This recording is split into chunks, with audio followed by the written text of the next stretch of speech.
Mesdames et messieurs, bonsoir. On se retrouve dans cette nouvelle édition de 22 heures. Voici les titres de ce soir.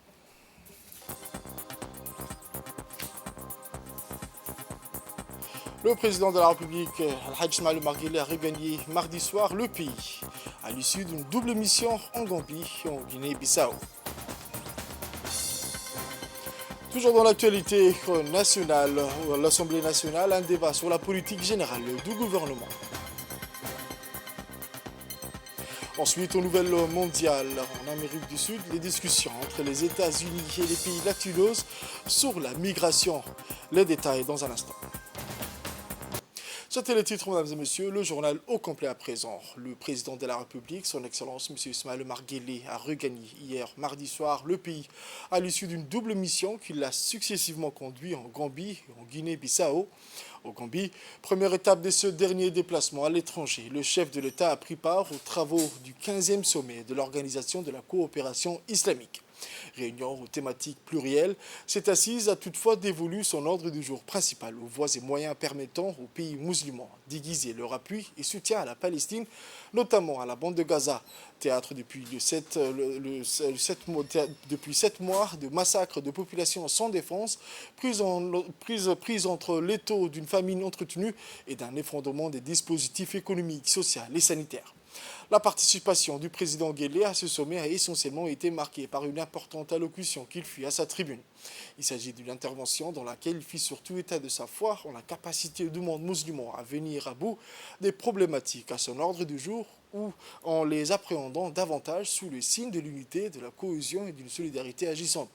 Quant au périple récent du chef de l'État au Guinée-Bissau, il a trait à une visite d'État de 48 heures qu'il a accomplie dans ce pays, à l'invitation de son homologue Umaro Sissoko Embalo, un entretien en tête-à-tête avec le président Embalo et une réunion élargie de travail aux collaborateurs des deux parties qui ont constitué les temps forts de cette mission du président Guelleh à Bissau, placé sous le signe du renforcement des relations d'amitié et de coopération entre les deux pays et les deux peuples. Cette visite, qui a accumulé également avec la distinction faite au président djiboutien, décoré de la plus haute médaille délivrée par la République du Guinée-Bissau, a donné tous les gages d'une visite fructueuse, réussie de nature, à disposer rapidement à une intensification des échanges économiques, politiques, sociaux et culturels entre les deux pays et les deux peuples frères. Autre actualité mentionnée dans le titre de ce soir, en point d'orgue de l'agenda parlementaire et faisant écho à la déclaration du Premier ministre concernant les orientations stratégiques du gouvernement du 3 mars dernier, la séance de ce mercredi 8 mai 2024 s'est tenue dans l'enceinte du Parlement. Le débat traditionnel ainsi qu'un échange de questions-réponses avec les membres de l'exécutif sous la conduite du président de l'Assemblée nationale, son Excellence M. Dileta Mohamed Dileta, en présence du Premier ministre, son Excellence M. Abdelkader Kamel Mohamed, les parlementaires et membres du gouvernement. Dans son allocution préliminaire à cette ouverture du débat sur la politique générale du gouvernement, le président de l'Assemblée nationale a d'emblée mis en lumière les dispositions constitutionnelles et réglementaires à la bonne tenue de cette séance. Ensuite, ce fut aux présidents du groupe parlementaire dans leur ensemble RPP et FRUT qui ont exprimé leur soutien à la politique et au programme mené par le gouvernement sous l'égide du président de la République, Al-Hajj Ismaël Omar Guelleh. À l'ordre du jour, les débats traditionnels sur la politique générale du gouvernement. Les représentants du peuple se sont succédés à la tribune pour interroger les ministres sur plusieurs thématiques, notamment les questions du développement de l'agriculture, de la pêche, l'éducation, la santé, le transport urbain, la décentralisation, l'emploi, la justice, l'économie avec le développement des industries nationales, la télécommunication et la santé et le bien-être de la jeunesse. Suite aux multiples interpellations, les membres du gouvernement ont répondu aux différentes questions et remarques présentées par les élus de la nation. Quant au Premier ministre, M. Abdelkader Kamel Mohamed, prenant la parole, a réitéré l'engagement ferme du gouvernement à prendre en considération toutes les interrogations et observations soulevées par les parlementaires.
Dans son allocution préliminaire, le président de l'Assemblée nationale, M. Dilleta Mohamed Dilleta, a rappelé à l'ensemble des membres du gouvernement ainsi qu'aux parlementaires l'impératif de se conformer scrupuleusement à ces normes pour garantir un débat harmonieux.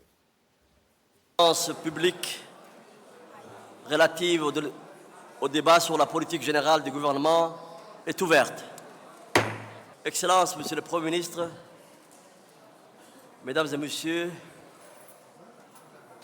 conformément à l'article 60 de la Constitution, la déclaration de politique générale qui nous a été présentée par le Premier ministre appelle le débat objet des séances de cette matinée. En vous accueillant sur les bancs de l'hémicycle national, je souhaite la chaleureuse bienvenue pour ce temps fort du travail parlementaire qui a eu lieu une fois dans l'année. Il a fallu tout d'abord délimiter les cadres des échanges. Ces cadres, rappelons-les, découlent des thématiques et axes principaux de la déclaration de politique générale. De leur côté, les membres de différents groupes politiques, parlementaires, se sont concertés pour arrêter la liste de leurs intervenants et les sujets d'intervention qui les intéressent. Ainsi, à l'entame de la plénière de ce mercredi 8 mai 2024, les préalables pour un dialogue réussi sont posés.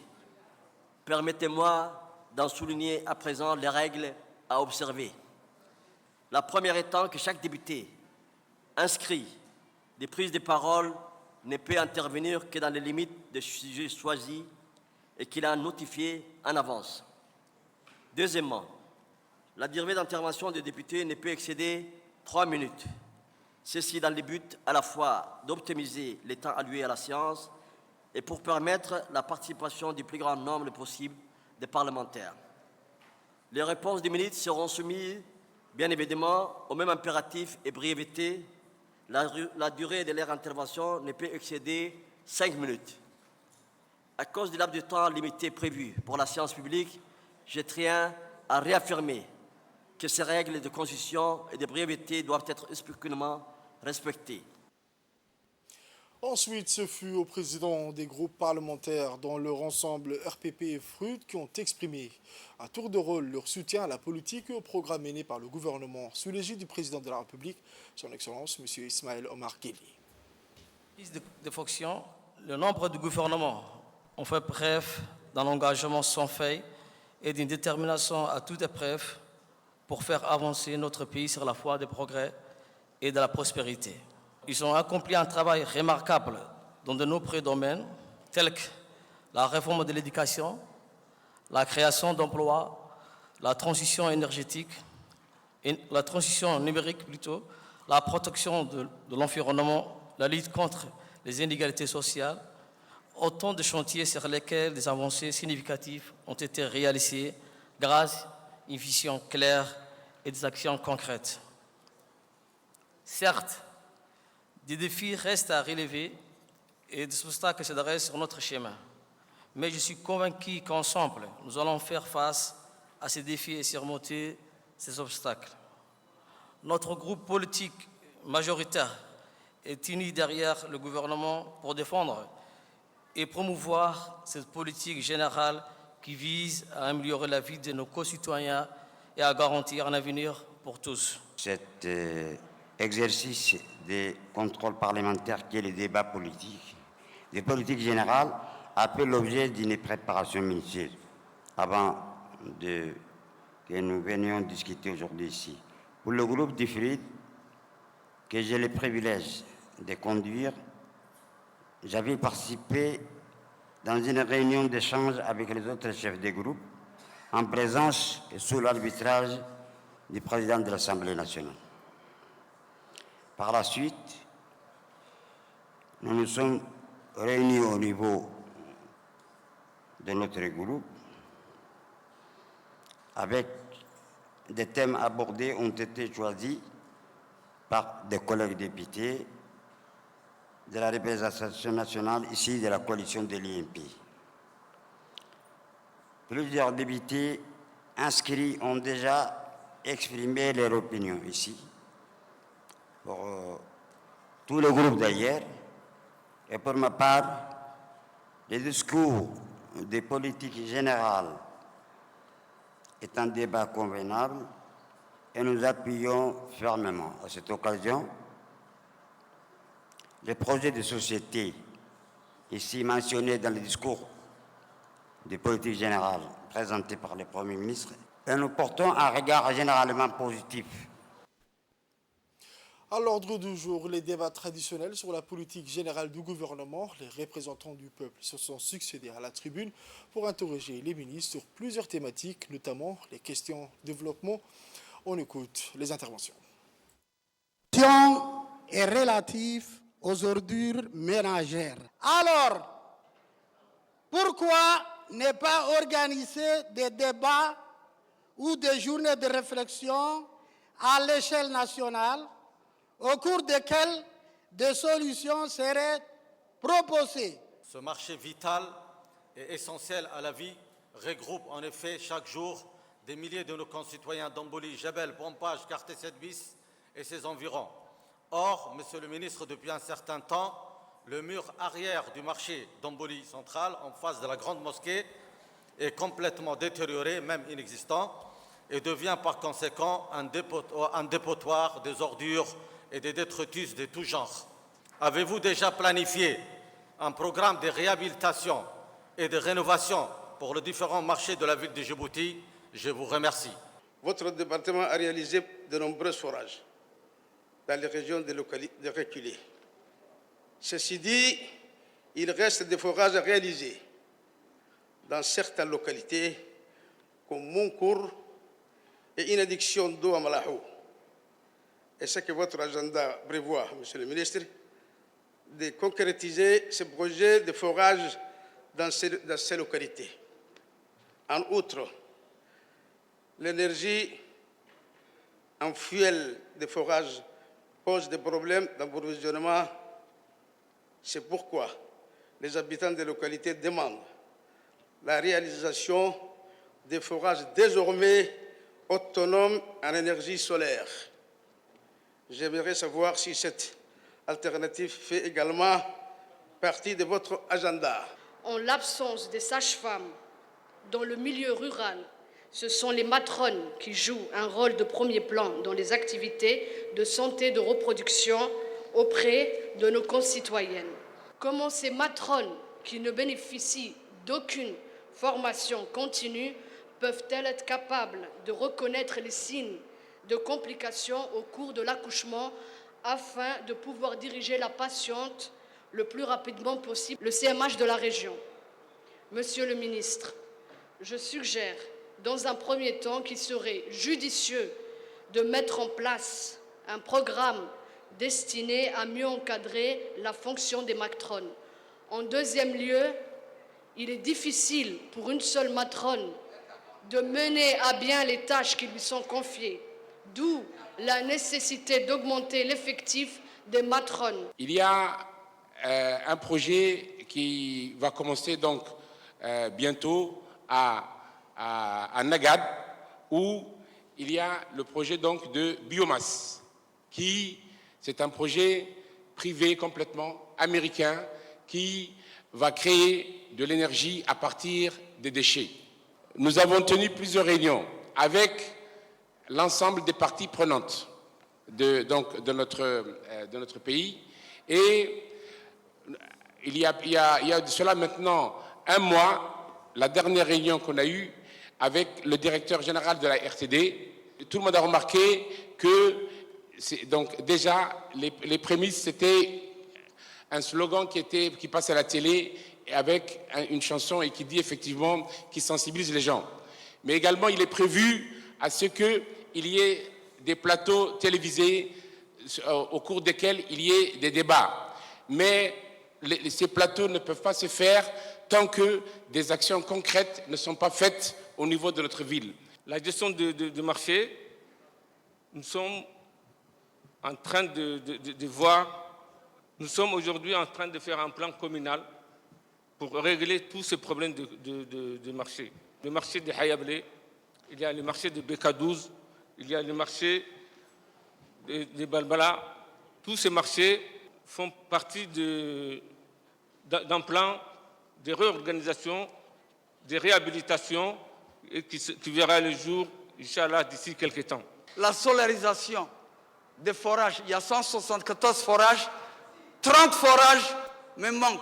J'ai le financement, ils vont le réaliser au fur et à mesure. Hallo, honorable Hallo, sage-femme. Ça, je dois vous dire que c'est le côté vraiment difficile. C'est les ressources humaines. Les ressources humaines, il faut savoir que la formation d'infirmiers, de médecins, nous avons beaucoup de personnel actuellement.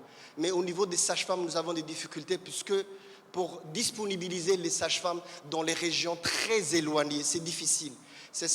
Par exemple, j'ai affecté cette année 25 sages-femmes qui sont sorties directement de l'ISS, directement dans les régions. Mais 75% de ces sages-femmes sont retournées.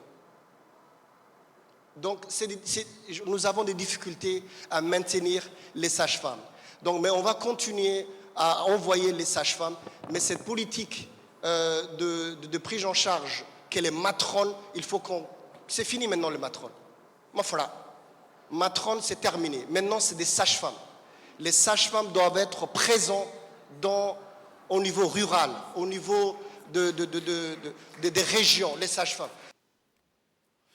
Suite aux multiples interpellations, les membres du gouvernement ont répondu aux différentes questions et remarques présentées par les élus de la nation. Le dispositif ou les mesures incitatives envisagées et mises en place par votre département en faveur des infrastructures du numérique afin de renforcer l'attractivité de notre pays pour l'implantation de centres de données, d'améliorer encore plus le taux de pénétration du téléphone mobile, de la couverture mobile 4G et à l'accès à un Internet abordable pour booster le développement des start-up et par conséquent, bien sûr, la création d'emplois. Je vous remercie. L'accès au logement décent reste une priorité nationale et le président de la République le rappelle toujours. Conscient de ce défi et fidèle à sa politique du logement pour tous, le président de la République, son Excellence Ismaël Omar Guelleh, a, depuis son accession à la magistrature suprême, lancé un vaste programme de construction des milliers de logements sociaux. Effectivement, la croissance de l'offre dans ce secteur est une réalité indéniable, Madame la Ministre, à Djibouti-Ville. Mais qu'en est-il pour la région d'Obok qui reste sur sa faim, qui, il faut le rappeler, avait déjà mis à la disposition de votre ministère une parcelle de terrain pour accueillir ces projets? Ma question, Madame la Ministre, est: le projet de construction des logements sociaux à Obok est-il toujours d'actualité? Si oui, quand verra-t-il le jour? Comment peut-on combattre la consommation de la drogue dans la société?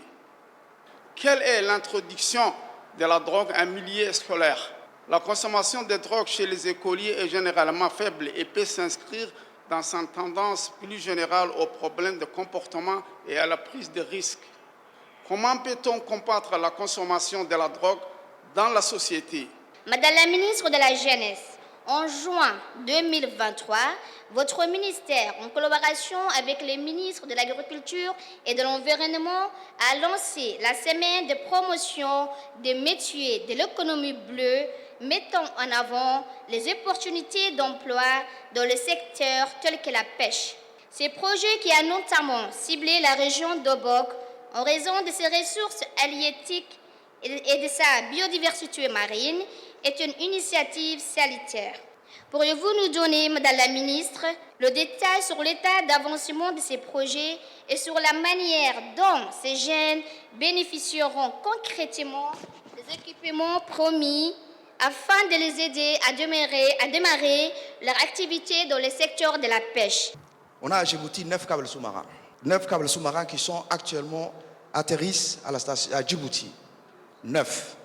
Mais aussi, il y a 5 autres câbles qui sont prévus dans les 2 années à venir.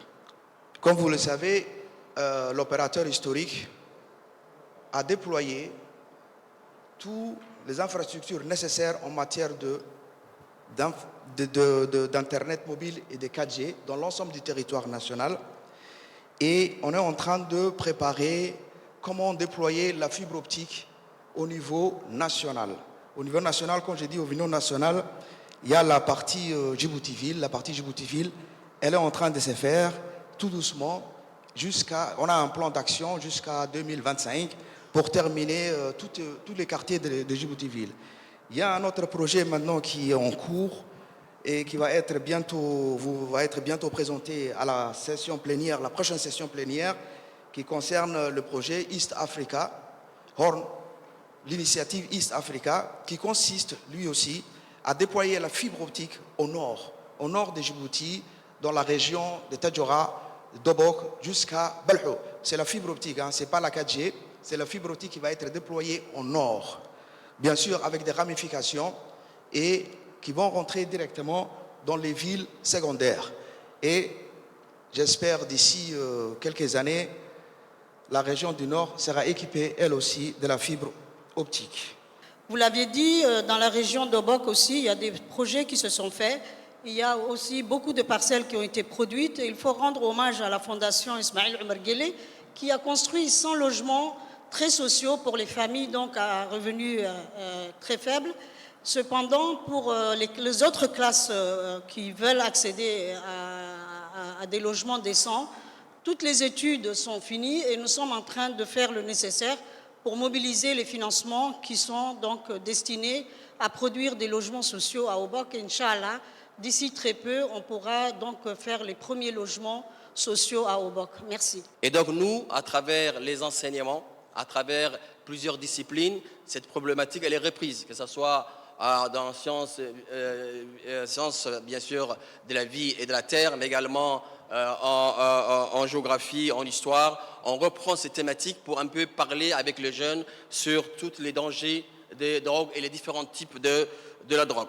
Déjà pour limiter, pour réduire les élèves en dehors de l'école, nous avons fermé les portes. Il y a des heures d'ouverture et des heures de fermeture. C'est-à-dire à 7h30, on ouvre les portails de l'établissement et à 11h30, l'élève, bien sûr, quitte l'établissement. Auparavant, si vous avez vu qu'il y avait beaucoup de mouvements autour de l'école parce qu'il y avait des heures creuses, des permanences qui faisaient que l'élève était amené à se trouver à l'extérieur parce que, vu également l'effectif assez colossal des établissements, les élèves ne pouvaient pas rester dans l'enceinte de l'établissement, donc on les évacuait vers l'extérieur. Donc maintenant, j'ai mis en sorte qu'on donne au niveau de l'emploi du temps la priorité à l'élève et donc à ce que bien sûr les emplois-temps soient des emplois-temps avec 0 permanence. Pour Obok, nous avons fait un effort puisque nous travaillons avec les clubs des jeunes entrepreneurs, qui d'ailleurs nous hébergeons, avec qui nous travaillons régulièrement pour la sélection de projets d'entrepreneuriat, d'innovation à mettre en place. Et les clubs des jeunes entrepreneurs est un club qui est décentralisé, qui a des antennes partout. Et Fatouma, donc la bonne nouvelle est qu'Obok n'en avait pas et elle va en avoir. Et au même titre, quand on va ouvrir le CDC de Gorangar, le club des jeunes entrepreneurs d'Obok va être ouvert. Donc nous mettons vraiment beaucoup, nous poussons les jeunes à aller vers la créativité et l'innovation, mais beaucoup plus vers ce qu'eux, ils préfèrent qu'on appelle les industries créatives et culturelles. Le Premier ministre a pour sa part réitéré l'engagement ferme du gouvernement à prendre en considération toutes les interrogations et observations soulevées par les parlementaires. Pour la partie migration qui a été posée, vous savez, le ministre de l'Intérieur travaille actuellement d'arrache-pied avec toutes les parties pour essayer de résoudre tant bien que mal ce problème qui est toujours là, qui augmente, et, y compris avec la partie éthiopienne.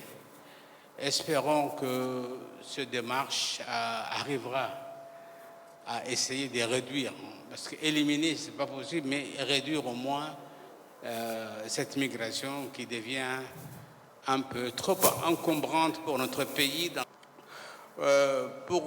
Par ailleurs, donc, je voudrais tout simplement remercier tous les députés qui ont participé à ce débat et questions, que je souhaite qu'effectivement des débats pareils puissent s'organiser au sein de l'Assemblée.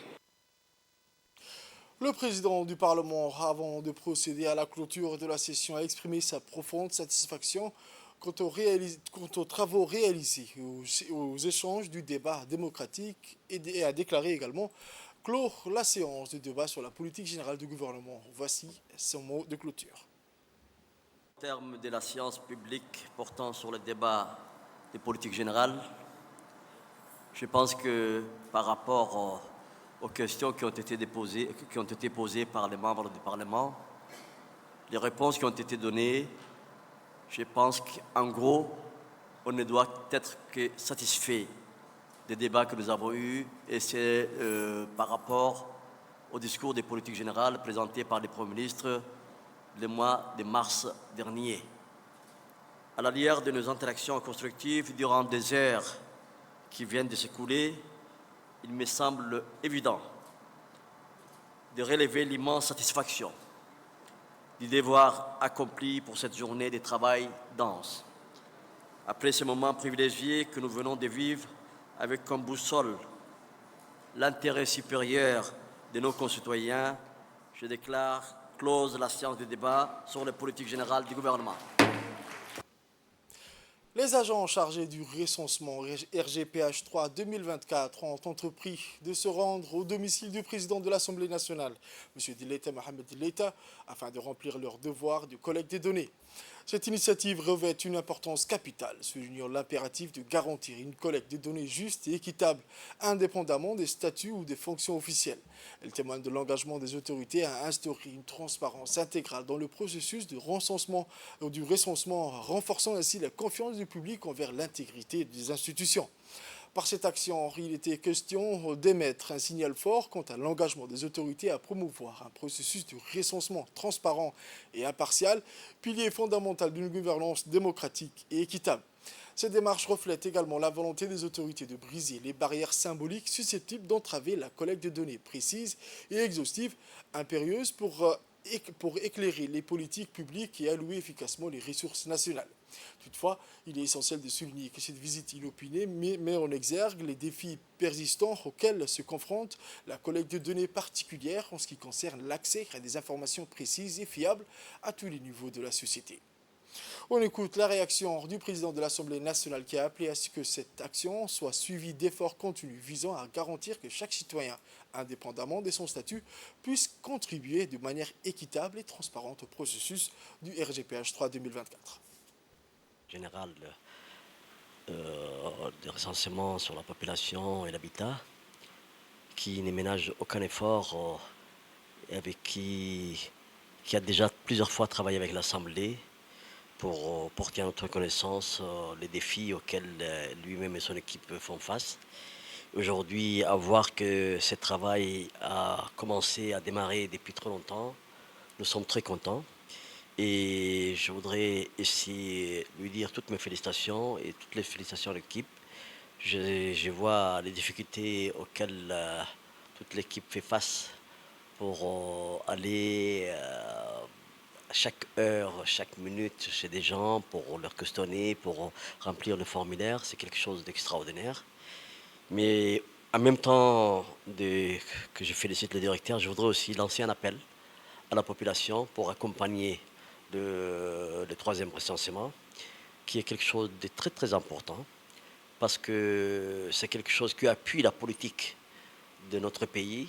Si en tant que politique, nous ne savons pas combien nous sommes, si en tant que politique, nous ne savons pas où est-ce qu'on y va, on ne peut pas réussir. C'est la raison pour laquelle aujourd'hui, ce recensement est attendu vraiment jusqu'au plus haut, jusqu'au chef de l'État, d'une manière intéressante. Vous avez vu que le président en personne, la première façon qui a ouvert le sujet de lancement, c'est pour vous dire que nous attendons beaucoup de ces recensements, mais ce n'est pas quelque chose de propre à la direction, mais c'est quelque chose que pour la population, il faudra que tout le monde soit mobilisé, que partout, que toutes les portes soient ouvertes pour que les gens, pour que cette direction, le troisième recensement.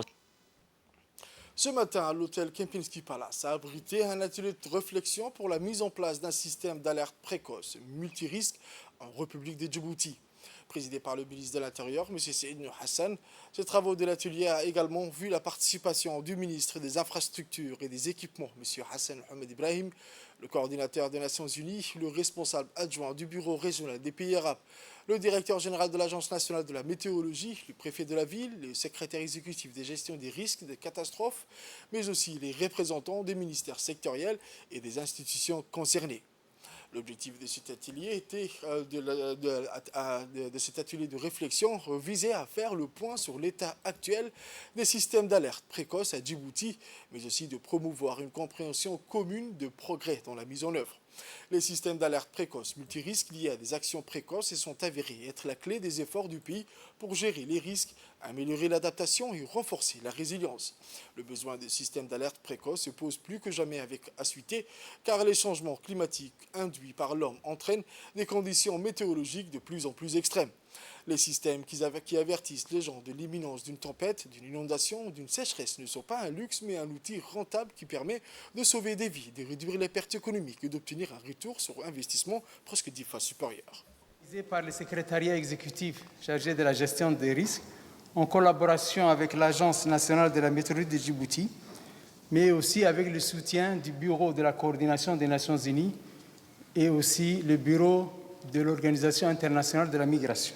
L'initiative Alerte précoce est lancée par le secrétaire général en 2023. Le secrétaire général des Nations Unies a lancé une initiative pour assurer qu'en 2027, toutes les populations du monde sont couvertes par un système d'alerte précoce pour prévenir les catastrophes, spécialement les catastrophes naturelles.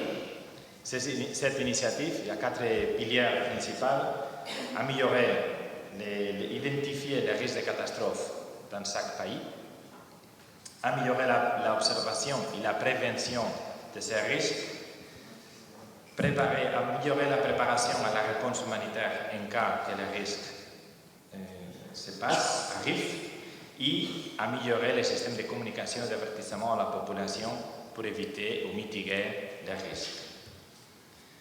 À Djibouti, on sait, avec les changements climatiques, on a vu déjà, et on est sûr, on sait qu'on va avoir plus de sécheresse, plus suivant et plus long. On écoute le discours du ministre de l'Intérieur, M. Seyd Nouhassan. Pour moi aujourd'hui, de vous souhaiter donc la bienvenue et de vous exprimer mes sentiments de gratitude pour avoir répondu à l'invitation concernant donc cet atelier de réflexion pour la mise en place d'un système d'alerte précoce dans notre pays. Je souhaite particulièrement la bienvenue au chef adjoint du bureau arabe des Nations Unies pour la réduction des risques et des catastrophes et les autres experts venus spécialement à Djibouti pour animer les travaux de cet important atelier. Mesdames et messieurs, si bien sûr les risques naturels ont toujours existé, on a malheureusement tendance à ne s'y intéresser que lorsqu'ils se réalisent sous la forme de catastrophes. On ne se rend généralement pas compte que la prévention est une bonne préparation, pourrait atténuer dans une large mesure les effets de nombreuses catastrophes naturelles et donc serait moins coûteuse que les opérations de secours et les programmes de reconstruction. Mesdames et messieurs, la République de Djibouti, à l'instar des autres pays, n'est pas épargnée par ces phénomènes qui sont de plus en plus exacerbés par le changement climatique. Dans un contexte marqué par les effets des changements climatiques qui accentuent la fréquence et l'ampleur des catastrophes d'origine hydrométéorologique et anthropique, le besoin de systèmes d'alerte précoce se pose plus que jamais avec acuité, car les changements climatiques induits par l'homme entraînent des conditions météorologiques de plus en plus extrêmes. En organisant aujourd'hui cet important atelier, notre pays compte se joindre à l'initiative appelée « Alerte précoce pour tous » du secrétaire général du système des Nations Unies, M. Antonio Guterres, qui encourage les États membres à mettre en place des systèmes d'alerte précoce opérationnels. Les systèmes d'alerte précoce sont un pilier important de notre stratégie nationale de gestion des risques et des catastrophes, initiée très tôt par notre président de la République, son Excellence, M. Ismaïl Omar Guelleh. Nous sommes convaincus qu'ils permettront de réduire l'impact des catastrophes en faisant le lien entre les phases de prévention des risques et les phases d'intervention lors des catastrophes. Nous allons écouter à présent une réaction recueillie auprès d'un participant. Nous avons organisé cet atelier à l'hôtel Kempinski pour réunir tous les acteurs de l'alerte à Djibouti et donc préparer la mise en place d'une feuille de route pour l'alerte précoce qui soit intégrée. C'est-à-dire qu'il y a plusieurs systèmes d'alerte dans le pays. Il y a des systèmes pour la sécurité alimentaire, pour la santé, pour différents types d'aléas aussi, comme la sécheresse, les inondations. Et donc cette initiative des Nations Unies, qui s'appelle Alerte pour tous, c'est vraiment pour développer un système intégré, développer des collaborations entre toutes les institutions nationales avec l'appui de différents partenaires des Nations Unies pour renforcer les capacités d'alerte. Quand on parle de l'alerte, c'est vraiment à la fois la prévision des événements, mais aussi la préparation. Donc s'assurer que les populations ont les moyens de réagir, de se mettre en sécurité, de sauver des vies. Et donc s'assurer que, d'une part, les institutions nationales, les ONG et jusqu'aux populations sont vraiment équipées pour se protéger en cas d'événements violents. Le complexe Al-Khair pour la prise en charge des orphelins situé dans le quartier cité Nassib à Balbala a reçu dimanche dernier M. Moumin Hassan Barre, ministre des Affaires musulmanes et des biens Warf. Le ministre a été accompagné lors de cette visite d'une délégation de haut niveau de son département ministériel, dont le secrétaire exécutif du Haut Conseil islamique, le directeur général de l'Institut Al-Wasatiyah et Culture de la Paix, le directeur général du Douane et Zakat, ainsi que le directeur du département des régions. La délégation a été accueillie par la directrice de l'école, Madame Amina, en présence de l'ambassadeur Mohamed Ali Issa et de la sous-préfète du 4e arrondissement, outre le représentant de l'association Hassana Bil El Khair. Après avoir été accueilli avec des chants par les élèves de l'école du complexe et des mots de bienvenue, le ministre a effectué une visite d'inspection aux différentes installations de cette institution d'enseignement, à savoir la salle à manger et les dortoirs pour les enfants orphelins, les bureaux, mais aussi les différents services dans le complexe. Dans le cadre de cette visite, M. Moumen Hassan Barre a inspecté également la mosquée du complexe et les salles de classe où il a examiné le déroulement du processus éducatif.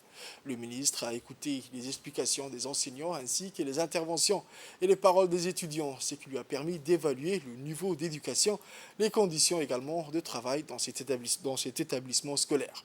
En termes de sa visite, le ministre a exprimé sa grande satisfaction pour les efforts considérables déployés dans ce projet qui joue un rôle important dans la prise en charge des orphelins.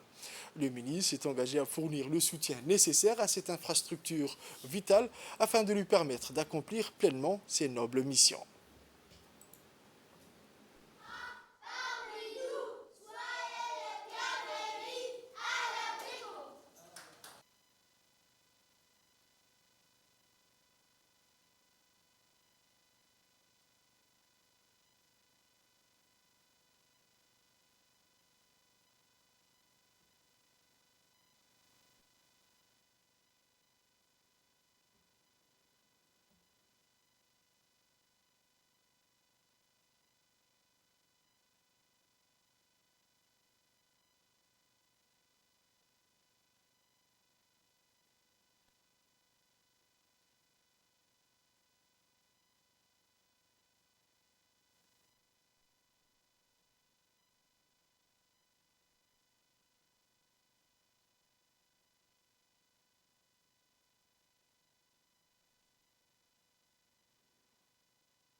L'édition 2024 de l'exercice Bull Shark, une initiative majeure visant à évaluer et améliorer les capacités opérationnelles dans le domaine de la sécurité maritime, s'est déroulée le 5 et le 6 mai 2024 avec un bilan positif et des résultats significatifs.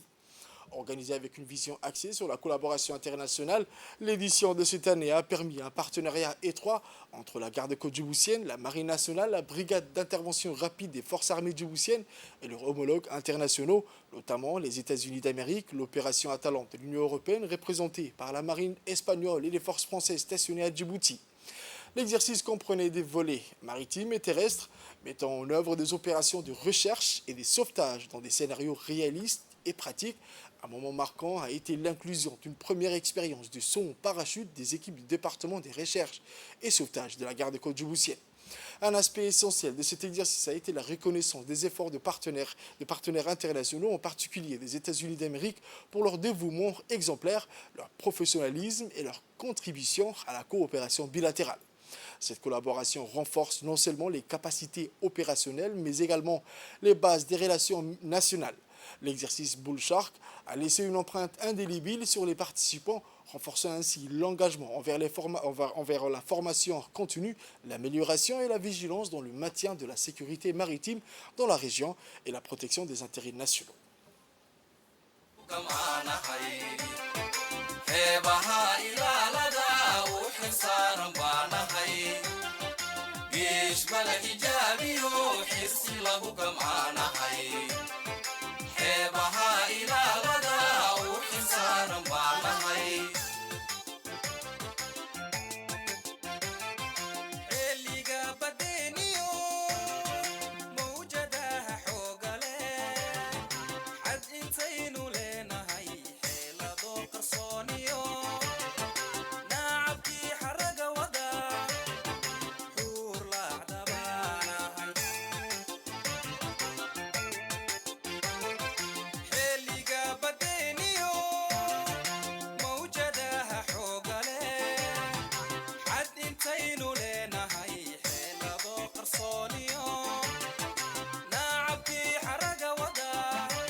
Sport à présent, l'équipe Barré Football Club a récemment quitté Djibouti pour participer au mondial Pupi de Plomelin, un tournoi de football annuel de renommée internationale se déroulant du 9 au 12 mai 2024. Cet événement, qui célèbre sa 36e édition, réunit des équipes U13 masculines et U14 féminines du monde entier dans un esprit de compétition et de camaraderie.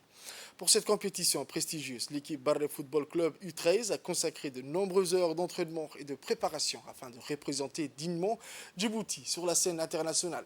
Avant leur départ pour le mondial Pupi de Plomelin, les responsables et les parents ont accompagné chaleureusement l'équipe Barré Football Club U13 à l'aéroport de Djibouti.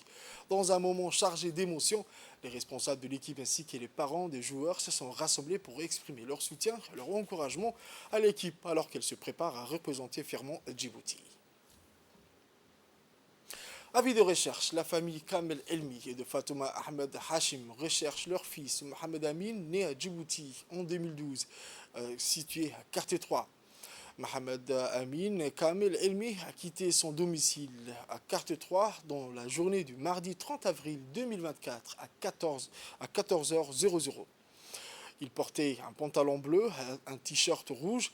Il s'est rendu au collège de Boulaos. Depuis ce jour-là, la famille est à sa recherche, mais en vain.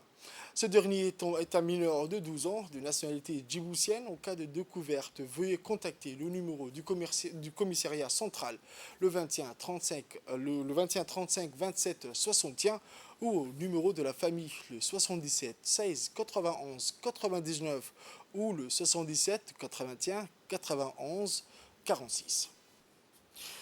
Dans nouvelle mondiale à présent, je vous le disais dans le titre, c'est dans la journée d'hier que le secrétaire d'État Anthony Blinken s'est entretenu avec de hauts responsables latino-américains au Guatemala dans le cadre des initiatives de l'administration Biden visant à encourager les pays de la région à renforcer la gestion de leurs frontières et à élargir les voies légales de migration.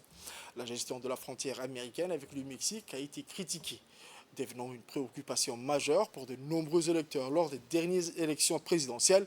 Pour faire face à cette question, les responsables américains se sont de plus en plus tournés vers des partenariats internationaux pour limiter le flux de migrants atteignant la frontière sud. Anthony Blinken a souligné que le message central de ces efforts était d'encourager les individus à emprunter des voies légales plutôt que de risquer des voyages dangereux vers le nord.